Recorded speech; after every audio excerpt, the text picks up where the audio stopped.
Good morning. It's Tasty Tuesday. I'm Jen with Rutgers Cooperative Extension of Somerset County.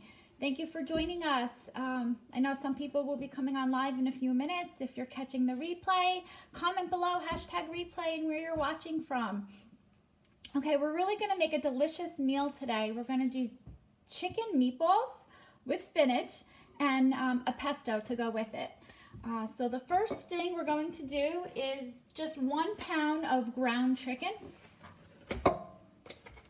If you don't have chicken, you could use turkey, but I like making this with chicken because it's a lot leaner than using a beef. I'm going to add in 1 egg that I already scrambled, and this is a basic recipe. 1 pound of ground chicken, 1 egg, a 1/3 cup of breadcrumbs. I like to use Italian breadcrumbs because they already have a little extra seasoning, but you don't want to add too much breadcrumbs to this because then you'll kind of just taste the breadcrumbs. The chicken really just picks up the flavor of whatever spices that you're going to use. So if you are using plain breadcrumbs, I would recommend increasing the spices that you're using. So that was a 1/3 cup of Parmesan cheese, a 1/3 cup of Italian breadcrumbs, chicken, and 1 egg. That's the basic recipe for this. I'm going to boost up the nutrition by adding some frozen spinach. This is about 5 ounces of frozen spinach. I had made a batch earlier, so this is half what's left, about 5 ounces. I put it in the microwave and then I put it in a paper towel and just drained all the water out. So you want to make sure you get all the water out of the spinach. So we're going to add some spinach. Okay, we're going to add a half a teaspoon of garlic powder. You could use fresh crushed garlic if you want, but in a meatball I just kind of like to use the powder. Now my spices that I'm going to add are sun-dried tomato and fennel. So if you have, this is a great pantry item, the sun-dried tomato in the olive oil. It's going to add a little extra moisture and a whole lot of flavor. So I'm going to just take a few pieces. Oh, that's a nice big one. So just a few, and I'm just going to dice them up. Just dice them up. Now you can go with whatever flavors that you like. If you like things spicy, instead of adding the sun-dried tomatoes, you could add red crushed pepper. You could do adobe, chipotle peppers in the adobe for like a hot heat, a warm hot heat.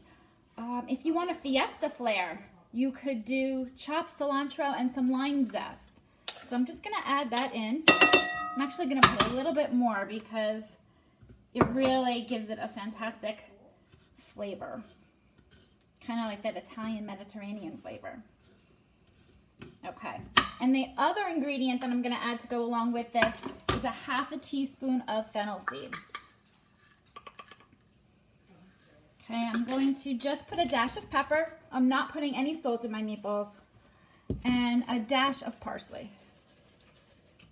Okay, hands are washed. Take your rings off. And just kind of combine it till it's well combined. You don't want to over mix your meatballs.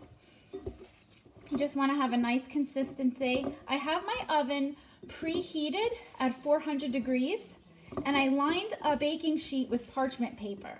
This is also why I love doing the chicken meatballs, because it's baked and you don't even have to bake it in oil. Just bake it right on the parchment paper. Okay, that looks pretty well combined. Can you see it? Just pretty well combined, not over mixed. I'm just going to actually grab my pan. So this is lined with parchment paper.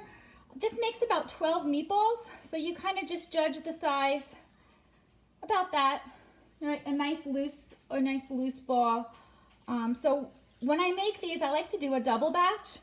So I did make a batch already this morning. Good morning, Linda.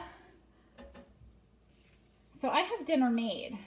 Now what you top, we're gonna make a pesto to top on top of this. But if you're not into pesto, another option would be, while you put this on your sheet pan, you cut up some fresh tomatoes, Roma tomatoes, plum tomatoes, and some red onion. And you drizzle that with olive oil, and you just put it on the baking sheet with the meatballs as they're roasting. And then you can use that as your sauce if you didn't want to make the pesto or have those ingredients on hand. And you could also use just traditional tomato sauce, but because of the flavors in here with the sun-dried tomato, I think a tomato sauce would kind of wash out that flavor. Okay, so we're gonna get 12 for 1 pound of chicken. And it saves you time. You can do the double batch like I said. I like to freeze them. They freeze really well. You can put them on a baking sheet, freeze the meatballs, and then put them in a Ziploc freezer bag.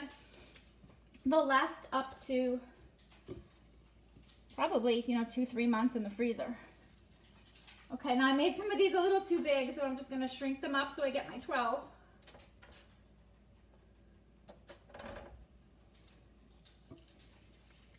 This is super quick to make too.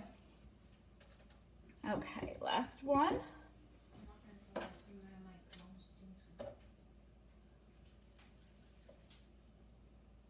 They're a little bit uneven. I'm just evening them out here. Okay, I'm going to wash my hands and show them to you.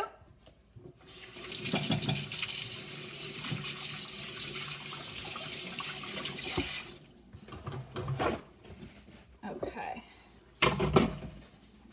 So they're on a parchment lined paper, just like this. I'm going to put them in the oven, 400 degrees. I'm going to bake them for 15 minutes, and then I'm going to flip them over for another 5. And this batch I just made this morning, so you can see the color. They're nice and golden when you cook them for 15 minutes, then you flip them over and the other side gets nice and golden too. There's 11 on here because I did taste one and they were really, really good. If you love sun-dried tomatoes, you are going to love this recipe. So while that's cooking, let me set my timer, 15 minutes. I'm gonna move you over here to the pesto. Now, pesto is a lot of fun to make. I'm going to make a spinach pesto today. I do not have any fresh basil. The pesto is really simple to make, and it can really make your foods kind of feel gourmet, your sandwiches feel gourmet, so it's kind of a fun thing to make. Alright, so I'm going to use 2 cups of leaves. So if you do have fresh basil, you could use 1 cup of spinach and 1 cup of basil. Good morning. So we're just going to dump this into the food processor. There's really about 2 cups left. And this is kind of a nice thing to make when you want to stretch your ingredients in your refrigerator. This was kind of like the end of the bag of the spinach, so it's perfect. Okay, so in goes the spinach. Then I'm going to do a 1/2 cup of walnuts. Again, you could use pine nuts if you have. That's more of an expensive nut. You can even use almonds. But a nice staple that I like to keep in my refrigerator is walnuts. So 1/2 cup goes in. And we're going to put this in the chopper so we don't even have to worry about chopping it up. And garlic. You need garlic for pesto. You can definitely use fresh garlic. I find it's easier just to use the minced garlic.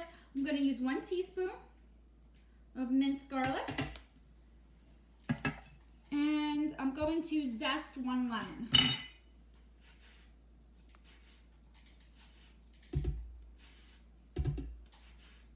So I know I probably will be making this a lot during the summer once I have my basil going. You could even use broccoli florets. So that's what's fun about pesto.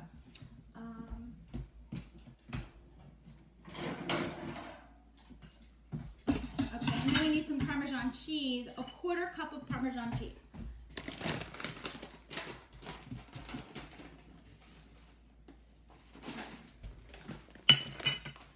Then the lemon that I zested, I'm just gonna cut that in half and squeeze all the juice. I kind of put my hand underneath just to catch the pits. I don't want to mix the pits in there, right? Okay. This is about 1 tablespoon. Okay. Wash my hand.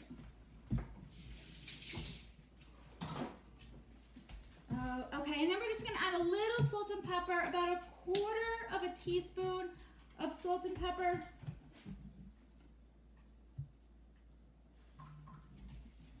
Okay, my pepper.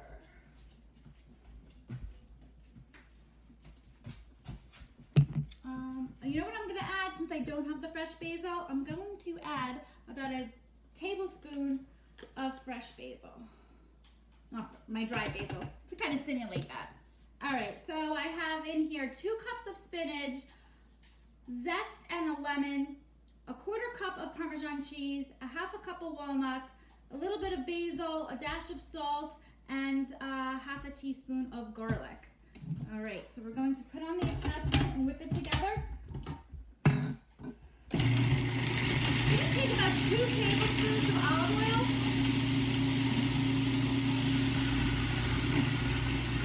Oh, that looks good already.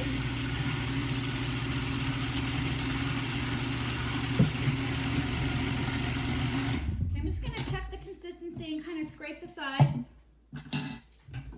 Oh, that just smells so fresh with the garlic and the lemon.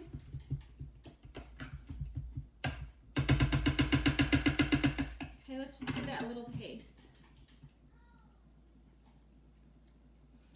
That's really nutty with the walnuts and the Parmesan cheese. And I love that we're using spinach because you're really boosting up the flavor. So some fun things you can do with the pesto. You can top it with your meatballs. And you can serve your meatballs with spaghetti or any kind of pasta. I love zoodles, zucchini noodles. You can use spaghetti squash or even just serve it over something like orzo or rice. Leftover pesto, if you're going to make sandwiches, it's delicious on nice Italian bread. If you have a turkey sandwich, a ham sandwich, even your hamburgers, so it's a great spread. And you can also freeze your pesto in ice cube trays. You can scoop this into individual ice cube trays, stick that in the freezer, and then when you're cooking and you want a little bit of a pesto sauce, you have individual pieces already made. So this basic recipe with the basic chicken meatballs, the basic pesto, change up your ingredients for what you have on hand. So again, here's the chicken meatballs with the spinach, packed with nutrients, packed with flavor. Let me know if you try it with the sun-dried tomatoes. It's delicious. I will put the recipe in the comments. It's kind of just my own concoction that I have taken from different recipes and flavor profiles that we enjoy. But it's delicious, lean. It's a delicious lean meal, great for dinner. And like I said, I just eat the meatballs just plain, just like that. They're that good. But you can make a double batch and freeze it up. So I hope you enjoy it. I hope you try it out. Thank you for joining us today and have a great day.